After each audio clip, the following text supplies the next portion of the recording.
Hey everybody, welcome back to the Fearless Artist Podcast. I'm your host, Michelle Lynn, and today on the show we have Coach John Blackburn, who's based out of the UK. He is a neuro-linguistic programming coach, and I found this conversation fascinating. He's full of energy, enthusiasm, and ideas, which is what I love to hear. He's also worked a lot with marketing for artists, and he actually led me through a brief coaching exercise to help me get excited around practicing. So hope you guys love the episode. Just a reminder, this week coming up in our membership Fast Forward, we have our end of year Cozy Cocoa reflection. And this is absolutely free for anyone. So if you want to come on and hang out with us, we're going to be doing some group coaching exercises to help you slow down, reflect, and appreciate the end of 2025. You know, we're really allergic to the question, what's next over here? As artists, you might have seen this before, that somebody will say to you, oh, I just saw you did that huge concert. Well, what's next? And we don't want to do the what's next thing. We want to be like, what's right now and what can I enjoy right now? And just to remember that everything that we have right now is probably something that we were praying for last year, and to be really grounded in gratitude. So if that sounds interesting to you, December 17th is the day. All you need to do is DM us on Instagram, Cozy Cocoa, and we will get you the sign-up details. Remember, it's completely free. So if you're free, come. Enjoy the episode, and as always, thank you for listening. Please screenshot it, share it to your stories, send it to a friend. It means the world, and it helps us grow the pod. See you on the other side, and enjoy the show. Hi there, and welcome to the Fearless Artist Podcast, where we empower classical musicians to build their own thriving careers. I'm your host, Michelle Lynn, and together with Deanna Petre, we teach artists to conquer the entrepreneurial side of their careers and create the futures they want. We are two freelance classical musicians who have lived and worked in Europe for a decade, and together we started the Fearless Artist Mastermind, a coaching company created to teach classical musicians how to overcome fear and take action on building their dream careers. In each episode, we will explore the intersection of artistry and entrepreneurship, teaching you the fearless mindset with practical steps and strategies to build a sustainable career. Get ready to build your own artistic brand, find a supportive community of musicians so that you don't have to figure out everything alone, and earn a living that you deserve. We believe that you can be a thriving artist and not a starving one, and we are redefining what it means to be a classical musician in the modern era. Welcome back to the podcast. I'm your host, Michelle Lynn. Today, I'm thrilled to have on coach, musician, John Blackburn from London. Welcome, John. I'm looking forward to having you today. Thanks very much, Michelle. I know that there's so many other words in there, so I'll have you introduce yourself to the audience. Thanks, Michelle. Well, I've been working on cutting down the words, so let's see how we go. So alongside being a drummer and an MD, I coach entertainers to get the security they need without sacrificing the freedom they love. And that's my short version introduction. And the slightly longer version is that, as probably everybody watching and or listening to this knows, in arts and entertainment, one of the big questions is, how do you get that security you need and the creative freedom that you want? Because I think it's Jerry Seinfeld has a gag about the reason he got into comedy was so that, you know, he could kind of be schmoozing around the mall from 10 until 6 and then go to work. And I think for most of us, there's something about the lifestyle of being a musician that appealed to us, as well as the actual activity of creating music. And anyway, it seems like most people's plan to get that is to sort of run harder on the hamster wheel, isn't it? And then hope that somebody from outside their current world picks them off the hamster wheel and gives them some life-changing opportunity. And I think there's a better way, as I know that you do as well. And from my perspective, that's learning to push your own buttons so that you can take yourself off the hamster wheel and build the work and the life that you actually want. Oh, that's great. Love that. So how would you define the hamster wheel? I think the hamster wheel is a combination of lack of clarity in what you actually want, which leads to not knowing what activities to prioritize. And I think that's the hamster wheel. I think it's spending more time than maybe you need to on admin because you've avoided doing the admin for the last 3 weeks. I think it's kind of playing with social media, but not actually doing a consistent thing and testing it to see if it's working or not. I think it's spending a lot of time worrying about the font of your website when no one's going to your website, and maybe what you should actually be doing is going and having a coffee with someone. I think it's those kinds of things. What do you find? I love that answer. I'm glad I asked you this question because I won't tell you that I've just spent the last 3 days doing receipts for my taxes because I avoided it for the last year. So I think I'm on the hamster wheel right now, actually. I will tell you that it is also coming up on tax time, which next to Halloween is, of course, is the scariest time of the year. Yeah. That's a joke from an Australian podcast. That's not mine. I've also been doing that recently, but I think I'm pretty good at the record keeping throughout the year. Okay. But I just the way I organize myself, and I think this is part of it as well, isn't it? It's not about necessarily there being one correct way for all of us to organize ourselves. It's recognizing that for each of us as individuals, there will be ways of doing things that work really well for us that might not work at all for our best friend, even if they're in the same industry, even if we're very similar in lots of ways.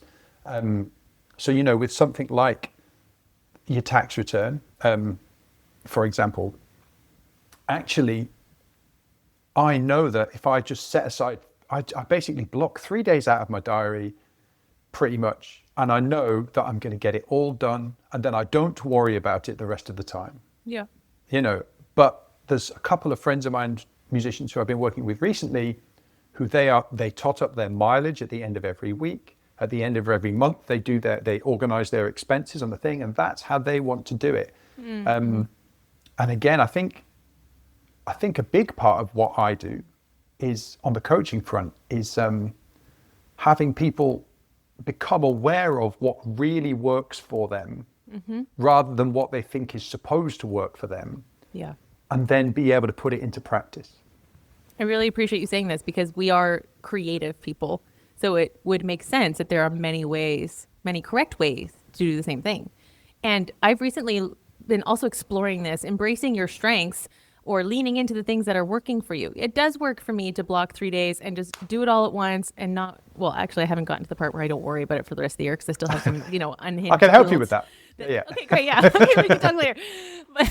But I love that. That's what works for me. But someone else, my co-founder, Deanna, much more systemic. I think they do a monthly finance review and with her and her husband every month. And I'm like, I don't know how you guys do this. Anyway.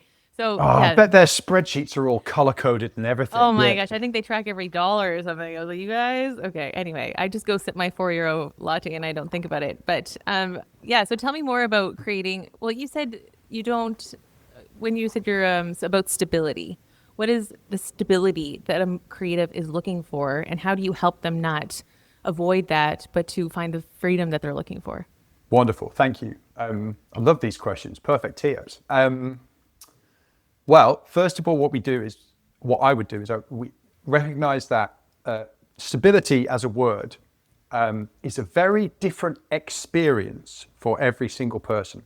So in the same way that the way that we might organize ourselves to effectively do our tax return will be different from person to person, subtly. The experience that we're each looking to get for when we say we want stability or security is going to be different. So I'd start there. I'd start saying, well, when you say stability, what do you actually mean by that? We all have a general idea about what stability means, because otherwise we couldn't have a conversation, could we? But actually, my idea of security and stability is very different to a lot of the people that I hang around with. I mean, mine is perhaps a little looser than a lot of other people's. But the important thing is I know what I need to organize, what I need to create to have my feeling of stability. Mm-hmm. So I would start with that. I think you have to start there to be effective. Is start by really carefully defining and describing what stability would mean for you without being too influenced by what anybody else tells you it's supposed to be. And if I may, a big part of any of these things, goal setting, especially coming with this NLP, this neuro-linguistic programming background that I have, is that when you define, for example, stability or security, you don't do it in like a dry set of bullet points way. You can start with that for sure. And writing things down is a great idea. But in order to really set a goal that does something for your neurology, for your system, you've got to sort of create an internal experience of that goal. So you've got to be able to see what it would be like as best as you can. I mean, we're all musicians, aren't we? So we also, that auditory quality, what you're going to hear that would go with the goal, and the feelings that would come with that goal of stability. Because of course, ultimately, if someone says they want stability or security, what they're really describing is, I want to feel secure, isn't it? Like there are things there are circumstances that would go with that feeling of security or stability. But what they really want is to feel secure.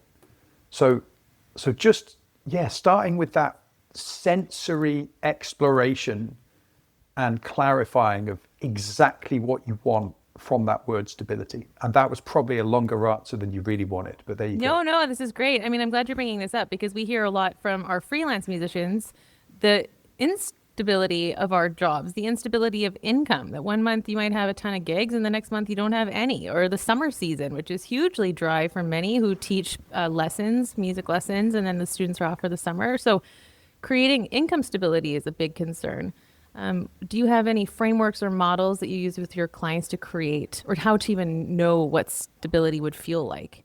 Yeah, well, I would start with, this is where NLP is really outstanding. So within NLP, neuro-linguistic programming, there's I suppose you could call it a goal-setting framework that they use called well-formed outcomes. And that's basically to do what we just described. So I would start there. So if someone's talking about wanting to create that kind of stability, it would start with the definition of what they meant. Here's a great question. How would you know if you had stability? Yeah. What would be the signs in the real world? So you would know because you would feel secure.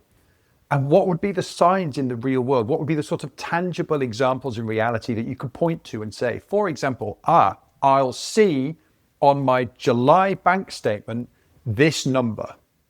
That's how I know I'm secure in the summer. Or in my April bank statement, I'm leaning heavily on the bank statement here, but in my April bank statement, I'll see that I've got this much money, which I know is about enough to cover, and I can go off and have a lovely time in the summer and not worry about it. And it might not be that, but you're looking for things that you would see. And sometimes people say really great stuff, like when they think about it, they say, oh, actually, I can see the other people in the clarinet, the woodwind section of the orchestra that I play in. I can see us on holiday together because everything's fine. Oh, wow. Right? So it's not always, but it's just something in that visual field. And then you'd explore what you might hear. So, if you're seeing the bank statement, it might be that you're in your office at home and you can hear the sounds around you, or you hear the clickety-clack of the keyboard, or you might hear yourself having a conversation with your partner or a friend saying, oh, everything's fine, I've hit my goal for the summer, or you do that. And then again, you'd explore, there's also an internal component to sound, because of course, we, especially us sort of musician-y types, we have a rich internal dialogue quite often, don't we? So, okay. And that can be, put it, yeah. Yeah, right, exactly. So of course, you can use that powerfully and positively. So what do you say to yourself when you look at that, to continue my little example, when you look at your April bank statement and you realize that you've got more money than you wanted, than you needed to have a great summer, what do you say to yourself? And sometimes people will say something obvious like, I did it. Or they'll say, right. And that, the richer you can make that experience. And when you do that, you actually you start to get a sense of that experience, that feeling of having actually got it. And when you've done that, you've kind of put your brain into the right gear to start coming up with solutions and make plans and figure out how to do stuff.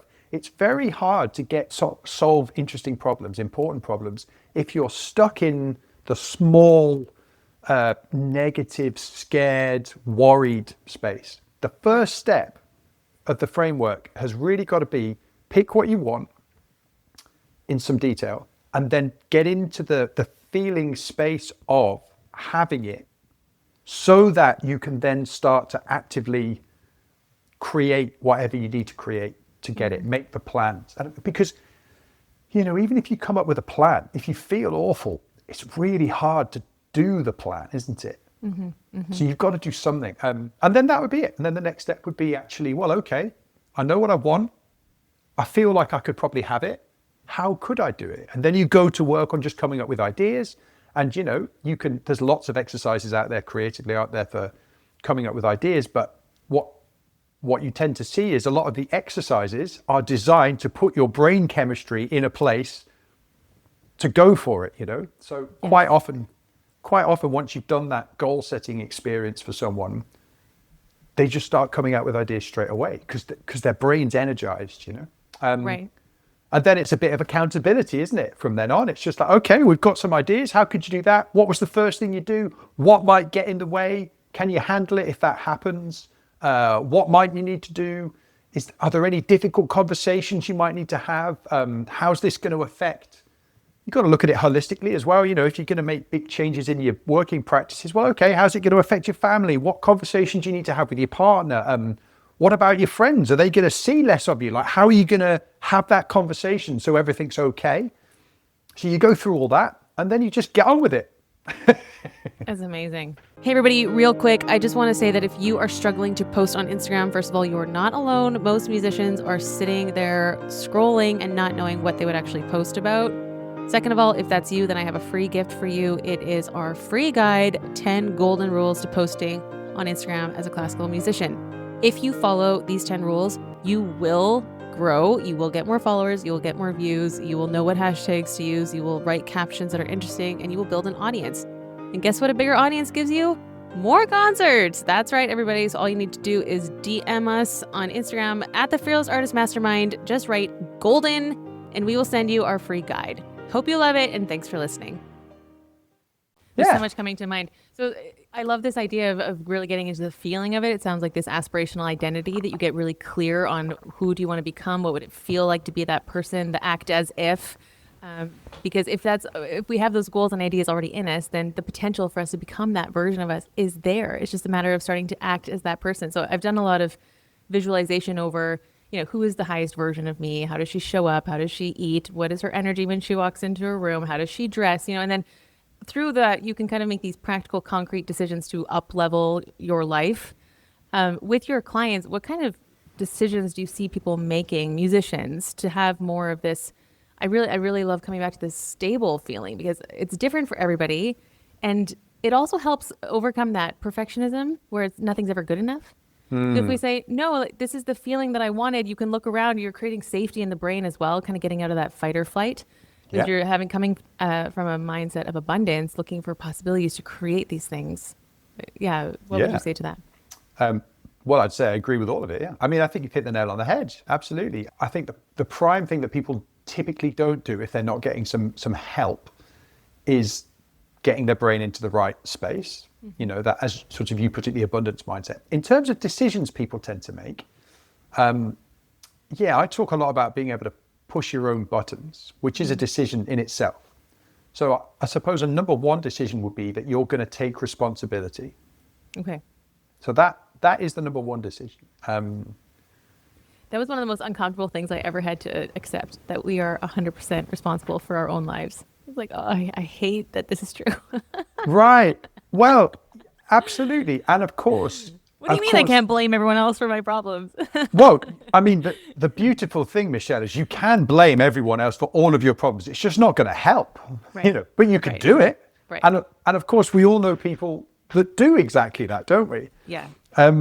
So decisions-wise, I think deciding to own it in the largest sense, deciding to take responsibility. And that doesn't mean that things are your fault. It doesn't mean that you don't suddenly become in control of everything. but I guess it probably goes back to the Stoics or something, doesn't it? This idea, the obstacle is the way, that kind of thing. And that idea of saying, well, okay, I'm going to accept reality first, and now I'm going to see what I could do about it. So that would be a decision. And to make it, bring it a bit more back down to earth and practical, I would say the number one most effective decision after taking responsibility is to take the decision to craft alongside your identity, which you were just talking about, your identity as a musician, a creative person, and all the other identities we have, to start crafting this identity of something like a business owner, something like that. Now, again, words are important, and the impact of these words are different for everyone. So some people listening to this might say, oh, I don't want to be a business owner. Well, that's okay. How would you describe someone that takes responsibility and gets these kinds of results that you want? How would you describe the kind of person or the kind of identity of someone who is stable, doing the things that you want to do? So I talk about it with my clients as taking sort of a producer. I mean, and this is my very specific use of these words, but taking a producer, or yes, like a business owner perspective on things. Because when you do that, it allows you to step out of your, I must do my 19 hours of practice a day and say, right, yeah. Because it's important, but it's also safe, because we know how to do that, don't we? We do. We're really good at that already. And of course, when you do your 19 hours of practice a day, that leads to a certain result, which we all like. So it's very attractive. But actually, is that result the one that you really want? Or do you want the result of stability? So if you take this business owner perspective and you say, well, okay, if I've got, you sort of take a step out of yourself for a moment and look at yourself as you are your best employee. How do we need to direct and look after this person so that they get stability? Mm-hmm. And if you can do that, if you can step out a little bit, you just come up with by stepping into a different perspective, you see opportunity and the world differently. And you say things like, well, what would be a recent example? It's like, oh, actually, I've got to stop doing those gigs that don't pay me very well. Mm-hmm, mm-hmm. Because if I had those 6 hours a fortnight back, I could do X, Y, and Z. That in 3 months would mean I'd be doing these gigs that pay way more, or I could develop this show or this company or this opportunity. So that I would say is the next big decision. And you've got to make the decision in your own words so that it works for you. But it's it's deciding to take a new perspective and look at things from this perspective of someone who is interested in, focused on the stability stuff. And yeah, I call it producer or business owner mindset. I really appreciate you finding language that suits what each individual artist might feel around this, because I've also experienced some resistance in our Fearless Artist community, for example, where they're like, we don't want to be business owners. I'm not a business person. It's about the art. Art's number one, and a lot of resistance, especially with the, I have to say, American mentality of, sales, big numbers, go for it, hustler, because, we've got a lot of Europeans in our crowd too, and they're like, we're not sure.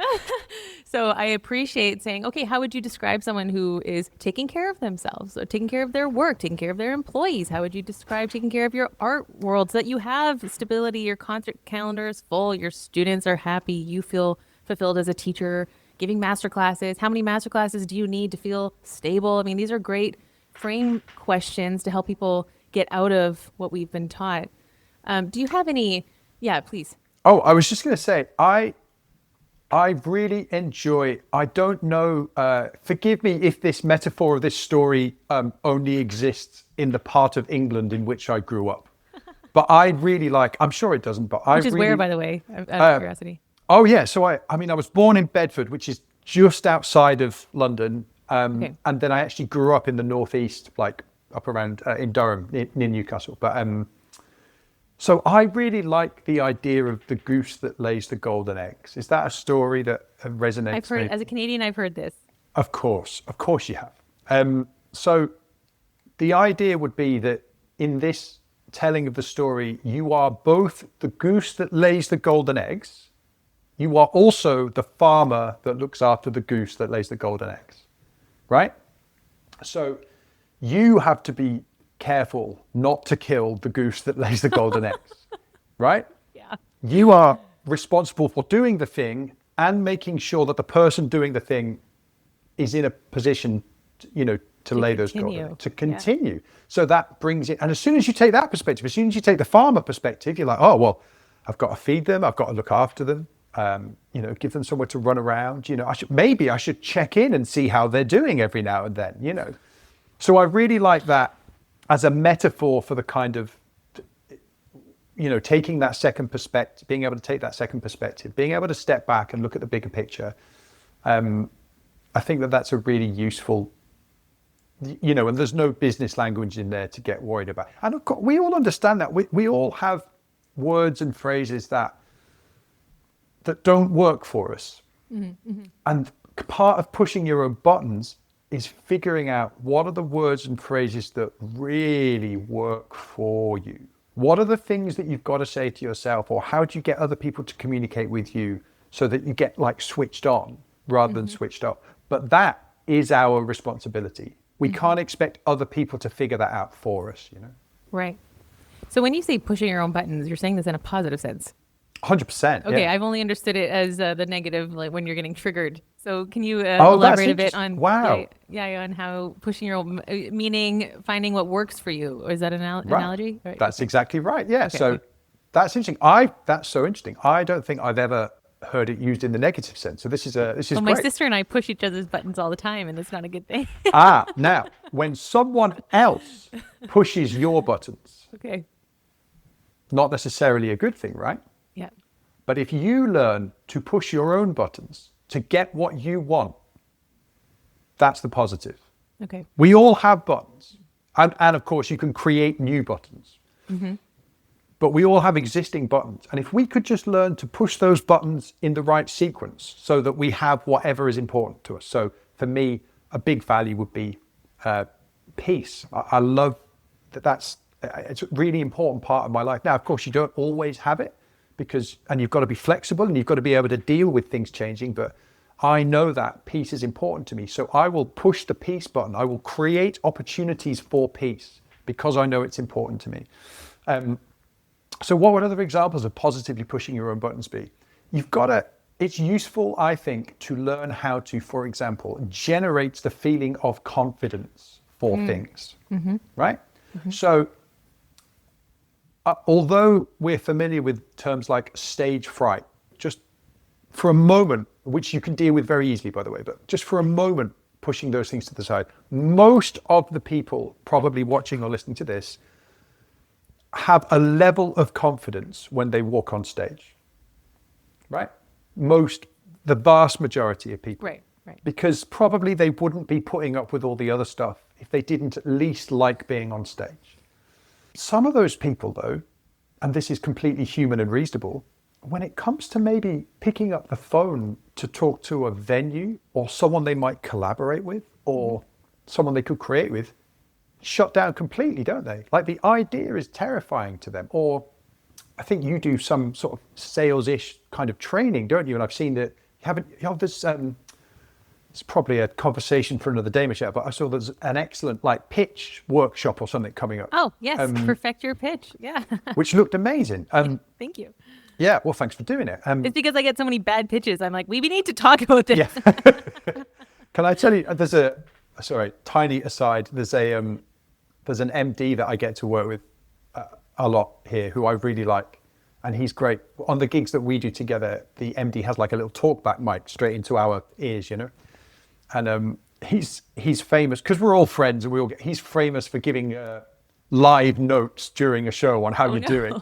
No, it's great. It's really funny because it's all very friendly and it just makes everyone laugh. But there's a great thing where he said to another drummer friend of ours recently on the mic, Great, the MD had asked this drummer, Matt, to do something a bit different in this particular section. He'd gone like, no problem. And then it got to it and he did something a bit different. And Graham just got on the mic and went, do we need to talk about that later? And I feel like that's the same with your pitch thing. You know, it's like, oh, I think we need to talk about pitching, don't we? Yes, yes.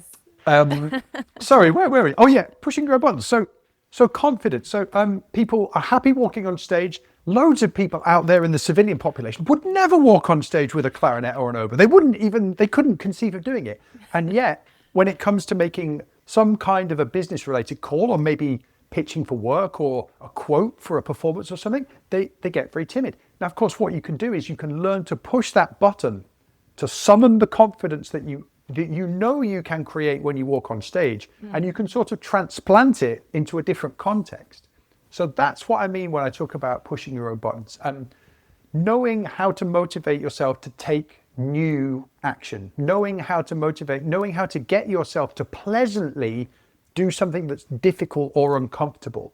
Ooh. And I'd say they're the fundamental, for my way of thinking about things, they're the most fundamental things that you want to kind of develop, especially in our kind of freelance, self-employed, business owner type environment, slightly, entrepreneurial performer, especially in that environment where no one else is really, we don't have a line manager who's saying like, oh, hey, Steve, what do you need?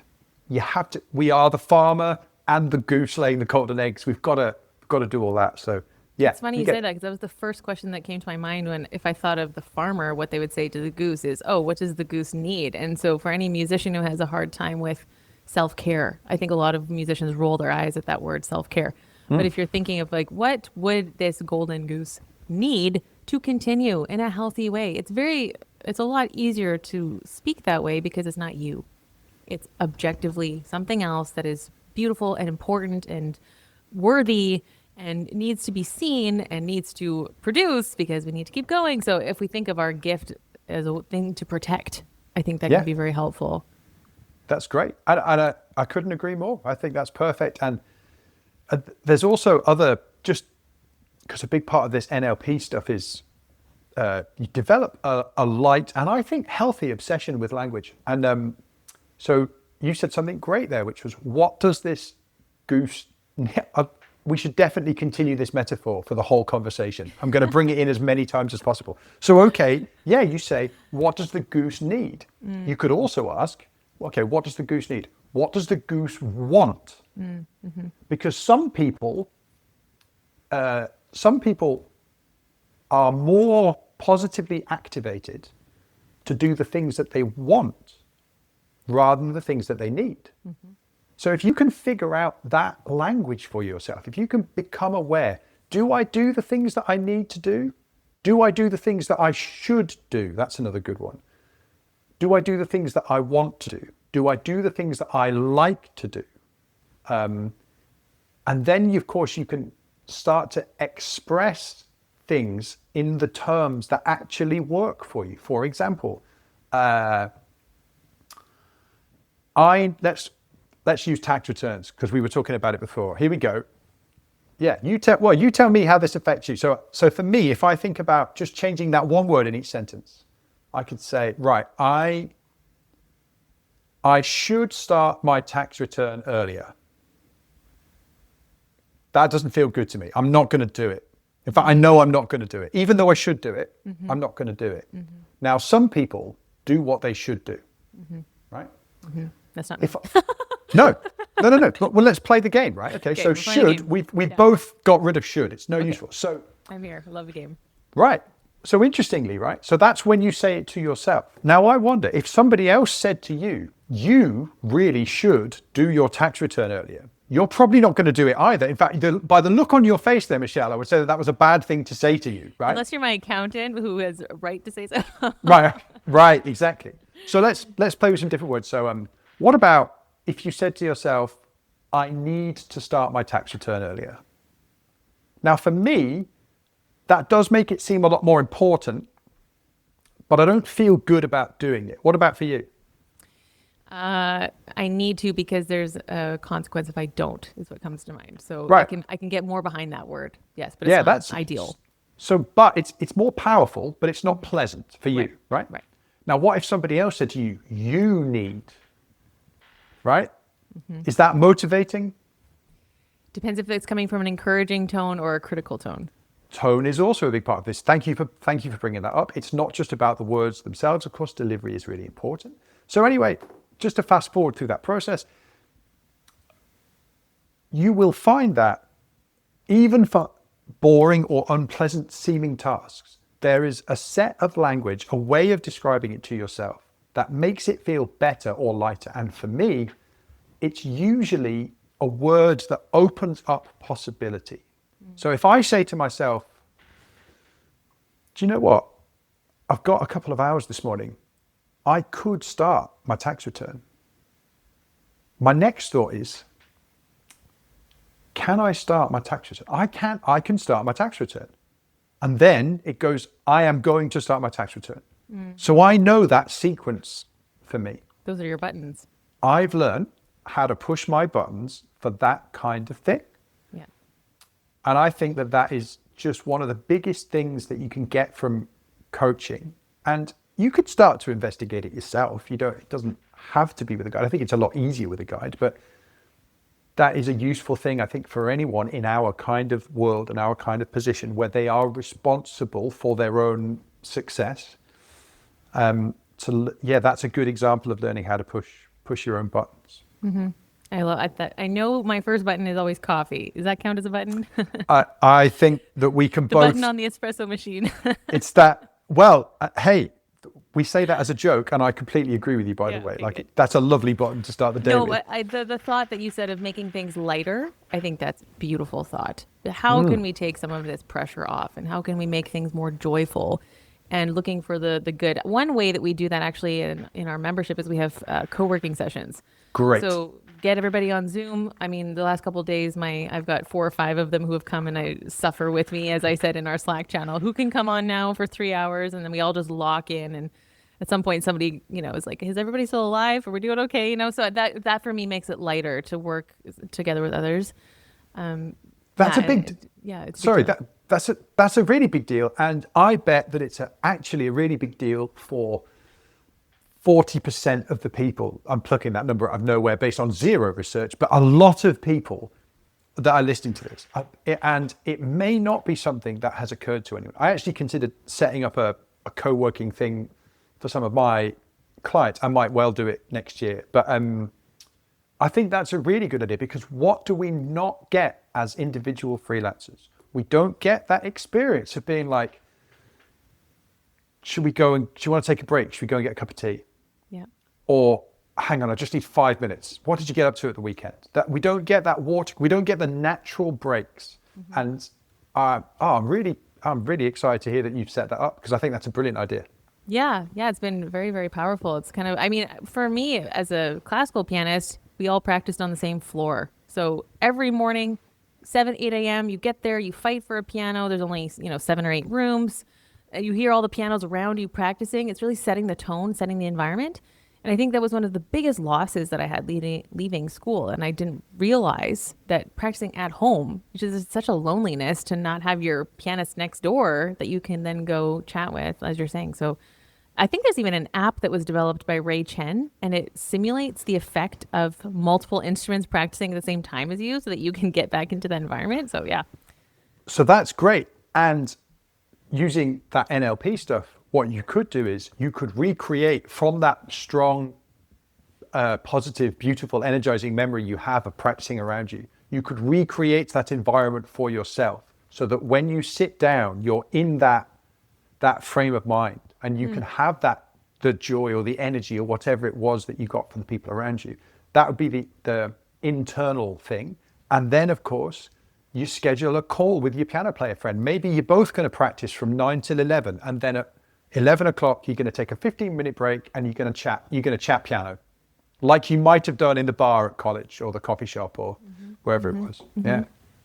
Okay, then I think I need you to tell us all about NLP and how you recreate these feelings associations, I think is a little bit about. Yeah, can you give us the outline? Sure. So neuro-linguistic programming gets talked about quite a lot, especially on the internet, and sometimes by people that perhaps haven't done a great deal of training in it. Maybe they've read a book or seen someone else's video on the internet, and without going through all of the history and stuff, fundamentally, a good way to think about it is NLP is not a tool. NLP is a set of tools to create tools, right? So it's not a hammer. It's a machine that can help you make the perfect hammer for whatever you need to nail in or whatever you need to fix. So like a 3D printer. Yeah, that's very nice. That's very nice. It's a 3D printer that also comes with music and sounds and feelings and smells, and it's a full sensory experience. And so it's got lots of component parts. The N bit for sort of neurology is the bit that we talked about most so far, which is the creating these sort of vivid representations of different things. Then the L for linguistic is, well, we have talked a bit about that. We talked about the language. We talked about the power of words and the way they influence our state and what we can then go and do. And the programming bit, yes, is the idea that you can do this stuff on purpose. So if we were to talk about, I suppose we've already done it actually. So if you think of when we were talking about kind of setting the goals for stability, and we talked about what you might see in the world when you had stability, what you might hear, what you might say to yourself, and how that would feel. Well, we do the same thing to, if you like, recreate the experience of you practicing. What school did you go? What college did you go to? In Montreal, University of Montreal. Amazing. So if you don't have to do this now because we're not in a coaching session, but you can imagine that. It came to mind instantly. It's on the top of a hill, and we all had to drag ourselves up this hill to get there. It's just well, and I'm going to go a little stage further, which is that I'm going to suggest to you that you have a picture or a video of doing that, and it's here, because you just, as you were describing it, you sort of gestured in this area. So if you were to, we may as well just do it. So if you were to look at whatever picture or film might be here, what would you see there? What would the image be? Just walking up the côte in French it's called, and the wall alongside the sidewalk. There's a lot of ice. You take one step, you might slip back two in the middle of winter. And the hall was directly in front of you. So you're like, if I could just get to the hall parking lot, then I can get into the school building. That's amazing. Now, so you've just given me loads of information there, and already you're getting a little reminder feeling of that, aren't you? So when you see that, as you imagine it, is it a still picture or is it more like a movie? Is it more like a moving picture? I guess I'm moving in the picture because I'm trying to get up this hill. Absolutely brilliant. And do you see yourself in that picture, or is it like you're actually there experiencing it as you did the first time? No, I'm walking through, yeah. Yeah, absolutely brilliant. Okay, so, and you say to yourself, if I could just get to the top of the hill. Yeah, well, it's just like, okay, I know what I got to do to get up there. So yes, I'm encouraging myself. Right, so you encourage, and when you encourage yourself, you use a certain tone of voice, don't you? So you don't have to say it out loud, but in your head, if you were to pick a sentence that would be encouraging in that moment, you can probably think of one, can't you? I'm going to go practice. I'm going to go practice. Now say it in a way that is encouraging. I'm going to go practice. Yeah, and how does that feel? Like I'm looking forward to it. Right, exactly, yeah. So if you were to make a picture of walking up the hill past the wall and saying to yourself, I'm going to go practice in that tone of voice, you can do it now. And as you do that and imagine it, maybe say it in your head over a few times to yourself. How does that feel? Well, the next thing that came to mind is I hope I can get a piano, because we always had to wrestle for these 7 rooms of pianos, but I have one all the time in my house now. So yeah, maybe I don't know if that helps, but it feels like a little bit of excitement. Yeah, so now just go further forward in that video. So extend the scene, okay, and go to the moment where you've got a piano and it's working out exactly how you want it to. In fact, let's go to a time, you've had these, we've all had them. Remember a practice session where it was just like, oh my word, I'm really doing it. I am fantastic. Yeah? Yes. So we've all had at least one experience of that in a practice room at some point, Yeah. So if you imagine that and imagine having that experience of the practice session going really well, what do you say to yourself then? Then I'm looking forward to my lesson. Looking forward to my lesson. Yeah, that feels nice, doesn't it? Work with my teacher, who I adore. Right. And you can probably imagine their face, like congratulating you on having done a good job, maybe, you know? So look, you've started to build a representation. And how does it feel when you think about that? When you think about seeing your teacher and they, you know, you've done well? Yeah, pride, excitement, want to keep going. Great. Practice harder. Great. That's amazing. That's exactly what we want also at the end of a practice session, isn't it? We want to feel like we want to do it again. It's good work. It was work. Like, it's good to work that hard.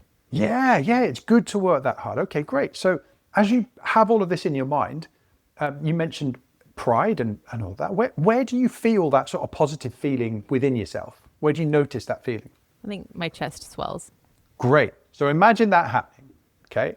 And then what you can do is, don't need to go through the whole thing, obviously, but you've already generated that feeling of your chest swelling, and right? So if you wanted to go and practice now, you could do it, couldn't you? Yeah, I'm thinking about how I need to shift the energy when I come into my living room to create more of that feeling of when I was going to, like, I have to get a room. Like, there was this anticipation. It's like a competition because you got to fight everybody else for a room. Maybe I need a little bit of that edge. So, and what you've just done is you've created that edge. You've remembered an experience that when you had that edge, and in just thinking about it in that detail of the visual, the sound and the feeling, you got a taste of that feeling, didn't you? And what we can do in NLP is we can do quite a lot. You know, it's a slightly longer process, but you can very quickly kind of amp up that feeling and really supercharge it. And if you want, you could bring in other things. So, you know, you mentioned having that edge. You also mentioned the pride of doing well, wanting to do more, the feeling of it being good to work that hard. You could put all of those different things together and like turn it into kind of like a super practice feeling, you know. And that would be a button that you could then practice pushing. Oh, that's cool. Because then as you practice, every time you rehearse that feeling of being of the pride and the edge as you go to practice, every time you practice that, a bit like muscle memory, which of course, as we all know, is not muscle memory, it's neurological memory.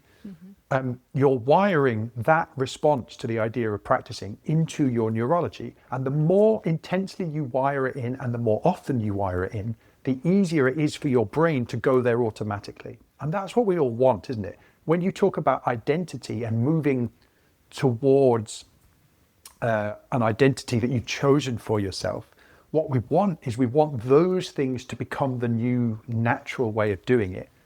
And that's how you do it. You wire the neurology on purpose, and then you just keep pressing the button. And an easy way to think about it is we all have unhelpful buttons that we ourselves press for ourselves or that other people press for us. You mentioned your sister. So we know that this works. Why not start doing it for good feelings and positive things on purpose? Like ants, automated negative thoughts. I've never heard that before, but that sounds fantastic. Okay, well, that's the default, that we go into these negative spirals. So yes, what you're saying is fantastic, to just wire the other way. And I'm realizing as you've been speaking that I have wired myself for the performer version of me. Because when I'm about to go on stage, I often talk about flipping a lever. So now it's just about wiring it for the practicing part too. That's very, very cool. Yeah, and I would say that as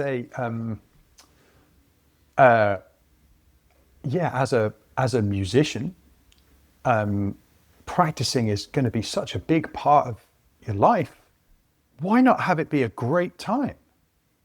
I don't think most musicians have been taught how to have a great time with it. So this is just fascinating to think about. Yeah. Yeah. I mean that, and when we say that, that doesn't mean what you're doing is you're increasing your capacity to deal with difficult things, aren't you? It's resilience as well, isn't it? So, you know, there will be times in the practice room when you will still really push yourself, and you might hit that edge of frustration, because frustration is part of learning. And it's not about being afraid of that, but it's about putting yourself in the best position to start and to stick with it for long enough to get to the frustration, you know, to get to whatever the growth zone is for you. You know? And again, another example of pushing your own buttons, I suppose, would be knowing what it feels like when you've got into that zone where you're really practicing, like you're not just warming up anymore, you're not just getting into it, being able to identify, oh, I'm right, my brain's learning. That would be another good button to be able to push. I love this. There's so much to explore in this. We'll have to have you back to have a part 2 because I want to dig deeper into this. Love to, yeah. We love to finish our episodes with an action point for everyone listening. So maybe you want to tie it into this wonderful exercise that you just led me through, or maybe it's something else from our conversation today. But I mean, everything, I'm going to be mulling over this for a while. It's been very, very helpful.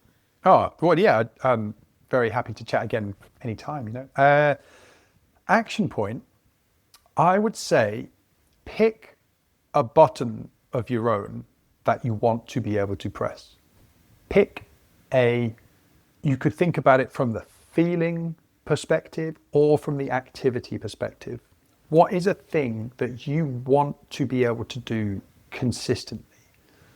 And when you're making that choice, because that's a big choice, you want to do it with reference to a serious goal of yours. So something that you really want, something that would be impactful and powerful, and then say, okay, well, what button do I need to, what's the most important button for me to be able to press to move so that I do whatever is required to move closer to that thing? So pick a goal, pick whatever the most useful button would be, and then just ask yourself the question, what could I possibly do to activate that feeling in me? Coffee might be part of it, you know, like it could be, sometimes it's a little sequence of activities, sometimes it's, if it's practicing, it's like, well, the way to push that button is actually, sometimes it's just nice to start with a cup of tea or coffee. So, okay, I'm going to have a cup of tea or coffee. I'm going to give myself just 10 minutes just to settle. And then I'm going to walk into the practice room, Yeah. So just figure out, and one more thing that you could do is the thing that you and I just did, which is think of a time when you did have that feeling, or when that process, that button was being pushed, was active, because there will have been times. And just try and vividly remember what it was like. What did you see? What did you hear? And how did it feel? Where are you aware of the feeling in your body? And I think that's really valuable. If you can start to do that, if you can start to identify experiences that you've already had that you could use to move you closer to your goals. Brilliant. Thank you so much, John. This has been wonderful to chat with you and to hear more about NLP and also your coaching approach. How can people find you? How can they stay in touch with you? I love a chat. So the best thing to do is probably get in touch with me on Instagram, which is Coach John Blackburn. I'm sure we'll put some things in show notes or whatever. I'm also on LinkedIn quite a lot. They're probably the best, but Instagram is probably the best place. And I would love to hear I love to hear what people are up to, especially musicians and creative type people. If you're working on something, tell me about it. Like, what are people doing? And whether we sort of jump on a little Zoom call just to hear what you're up to, or if you've got something you want to explore, like I'm always open to that stuff. So yeah, Instagram or LinkedIn. Perfect. Thank you so much. Everybody, make sure you go check out John on Instagram and LinkedIn. He's also got a free download on how to negotiate for higher fees, which is very helpful. So go get that from his Instagram. Make sure you share this to your stories. We will be resharing. John, thank you for your time today. And we'll see you guys in the next episode. Be fearless. Thanks, John. That's great. Thanks, Michelle.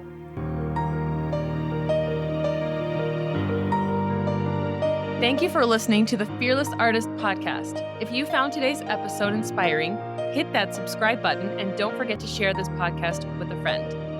To join our membership or one of our coaching programs, visit our website at thefearlessartistmastermind.com.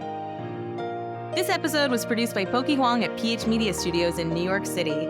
We're Deanna and Michelle, encouraging you to create your own opportunities and to go after what you want. You have what it takes to build the career of your dreams. Until next time, be fearless.